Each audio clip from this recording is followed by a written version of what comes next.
comes a bit of a shock. Inheriting a house, title. As the new landlord, you will receive a significant amount of money. In return, letting us carry out our activities. You's like a duke, innit? What the... Hello everybody, welcome back to Screenstars. I'm here today to bring you my review for the 2024 Netflix TV show, The Gentleman. The TV show is based on the Guy Ritchie film, and I believe Guy Ritchie is heavily involved here. I think he even directed some of the episodes. It stars Theo James, Kea Scolodario, Daniel Ings, Vinnie Jones, Jolie Richardson, Michael Vu, and Ray Winston. Right, okay. Theo James's character, Eddie, we meet him at the beginning of the show. He is in the military and he is contacted and told that his father is basically on his deathbed. So he heads back to the UK, and it turns out that his father, who passes, leaves everything to him, and he leaves him the whole estate. Essentially, he's a duke. And then very soon after that, he learns that his father has been in cahoots with a drug empire run by Ray Winston and his daughter, Susie. And they are on his land growing some very, very profitable marijuana. He wants them off his land, essentially, but he also agrees to work with them, and it turns out that he's actually pretty bloody good at this. And throughout the 8 episodes of season 1, we see him, Susie, and others getting into all sorts of escapades. Right, what are my thoughts on The Gentleman? Well, initially I wasn't overly interested in this show, I can't lie. But I suppose that doesn't surprise me, because initially I wasn't interested in the movie so much, The Gentleman. And when I watched that film, I really enjoyed it. I think it's one of Guy Ritchie's best. And I have to say, after watching the TV show now, almost under duress, really, it was my wife that said, right, okay, shall we give this a go? And I'm like, oh, go on then. I wasn't really overly keen initially. I loved it. I really, really enjoyed this show.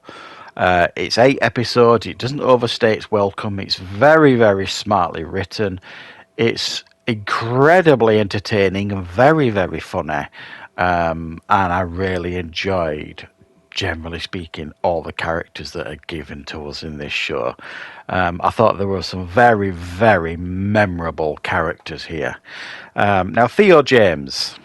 I haven't seen him in a lot of things. I know he's done like the Divergent films and stuff, but I haven't watched those, and I know he's done other bits and pieces.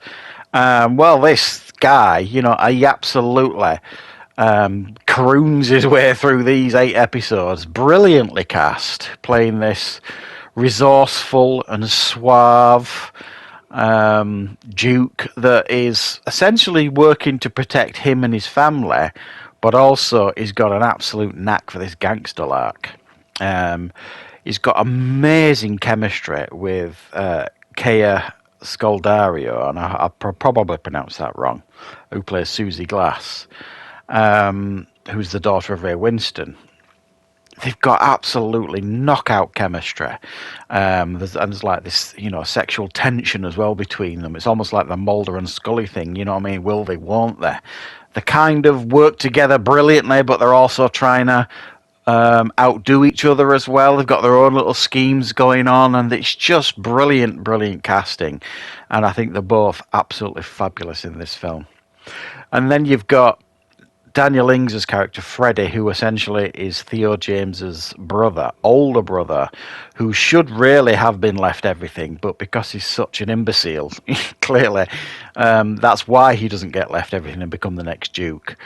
Because he really is an imbecile, but incredibly entertaining to watch. The whole thing where he's got to dress as a chicken to give his apologies to someone that he owes money to is just TV gold, and I was in stitches really watching that. And it's like each episode is like a different scheme or a different plot or a different ploy that they've got to kind of overcome and outthink, and that's what's so great about it. It feels like each episode is like a mini movie, and there's a thread of a story going through it all, but it does feel like each story has been written to kind of be standalone in a lot of ways, and I really, really like that. I thought the conclusion of the show was done excellently too. I like the way they kind of build it up to the point where you kind of like, how is this going to be rectified, you know? Because it's getting really dangerous now. There's other people that are kind of trying to kill them, trying to outmaneuver them, trying to take over the business, and they've got to kind of... I think by the end of the show, I think both Eddie and Susie realise they're stronger together than apart, if you like, in regards to working as a team. And they both have skills that complement each other. And another really pleasant surprise for me in this show was Vinnie Jones. When I saw he was in the cast, I kind of rolled my eyes and I thought, oh, Vinnie Jones in a Guy Ritchie project, what a surprise. I thought it was just going to be a thug. And I couldn't have been more wrong. He actually plays like the groundsman at the estate, who is, you know, he looks after the family.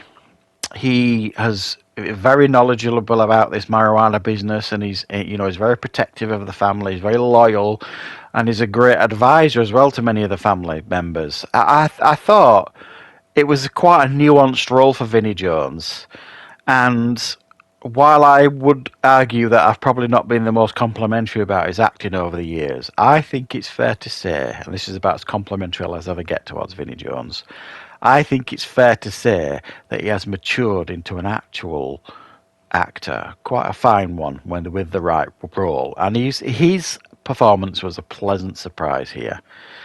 They got Michael Vu, who plays Jimmy, who's like the marijuana master. But he's such an absolute numpty and very, very frustrating. At the end of every sentence, he just keeps saying "in it." It makes you want to dive in the telly and throttle him because he's stupid, but he's very, very talented in regards to what he does. You've got Jolie Richardson playing the mother of Eddie and Susie. And then you've got Ray Winston, who's like the big head honcho of this marijuana empire, who's in prison, but he's living the life of luxury in prison. So he's got a fairly prominent role as well here. I mean, I just really, really enjoyed this show, and I'm very much looking forward to a season 2, which I'm presuming we're going to get. The scope here is kind of, I mean, the sky's the limit with what they could do with this show. I mean, it's the characters they could introduce, the escapades both Eddie and Susie could get up to in the second season. It just, I just can't wait. I'm very much looking forward to that if they decide to give it us, which I'm very, very sure they will. What we've got here is a brilliantly written show, very sharp, memorable characters, very, very funny. And it's each episode for me is a joy, and I enjoyed each one, and I was genuinely disappointed when this series ended. So I was super impressed with this, very much so. So I would suggest, guys, if you've not seen The Gentleman and you're kind of thinking, well, I haven't seen the movie, what's the point? Well, you don't really need to have seen the movie to watch this, in my opinion. I mean, the movie kind of tells it from a different perspective. The movie tells the marijuana business, if you like, from the marijuana businessmen. This film kind of shows it from a different perspective, because in the film, just if you don't know, it's kind of explained that the reason why the marijuana business is so successful, they've got different sites all across the UK, and they are on Duke's estates and all that kind of stuff, so no one would ever think to look there, and they paid them handsomely for it. So it kind of touches on that in the movie, but that's kind of it. In this, it does it from their perspective. It does it from someone's estate, Theo James's Duke, his perspective. It shows you how it kind of impacts him and all that kind of stuff. And it's quite a clever perspective, really. They kind of flip the script, if you like. But if you're worried about not seeing the movie and then watching this and not understanding it, you don't really need to have seen the movie. But I would suggest give this a watch and then watch the movie. It doesn't really matter in which order that you watch them in, but certainly I don't think so anyway. So yeah, check out The Gentleman, guys. It's on Netflix. It's a lot of fun, and I don't think you'll be disappointed. So thanks very much for joining me for this review.